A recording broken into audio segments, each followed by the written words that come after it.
I wanted to share with you this morning a wonderful selection of antique opal pieces of jewellery that we have in Delphi Antiques in Powers Court in Dublin.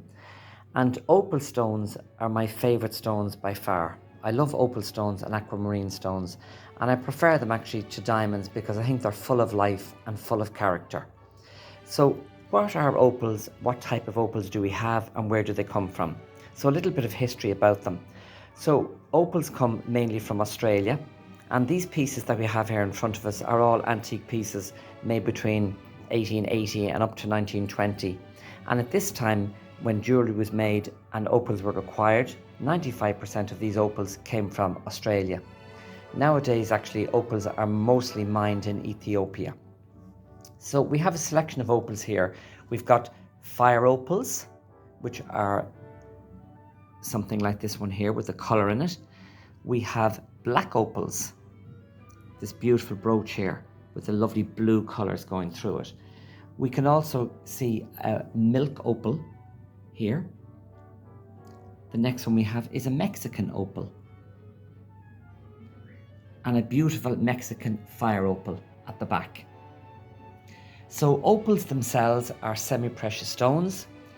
They are also the birthstone for October, and they are the gemstone to represent the 18th anniversary for a person. The word opal itself comes from the Greek word opalus, which means a change of colour. So you can see obviously that they picked this name because of the beautiful vibrance that opals have and the way that their colour does actually change. So of the opals that we see here, as I said, we've got the white opals, the fire opals, the milk opals, and the black opals. So the most expensive opals are, of course, the black opals.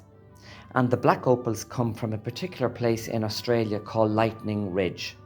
And here you have a magnificent one in a brooch. And you can just see the colours that are in it. You've got a lot of red and purple flashes in this brooch. And this makes this black opal the most expensive one that you can get. Another black opal here in this pendant. Okay, and then the other thing to talk about in opals, of course, is that the most valuable opal is an opal that the stone is solid through and through, because you can also get opals that are made in the form of what's called a doublet or a triplet. And these are opals that are man-made and assembled, and they're normally a thin layer of opal stone on a background of a harder stone underneath it. Now, just to look at some of the pieces here, just to go through them with you. We have a wonderful Mexican fire opal here in the centre of this beautiful ring that was made by Cartier and Company around 1950, and it's surrounded by a single row of diamonds. The next ring has a beautiful fire opal set with diamonds around it in a cluster style setting.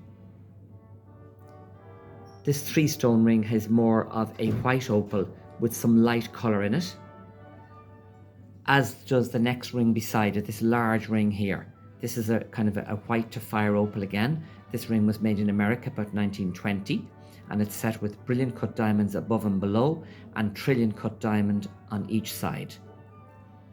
And then in this beautiful little silver box here, we've got a wonderful selection of rings, earrings, and a single brooch, all set with beautiful opal stones.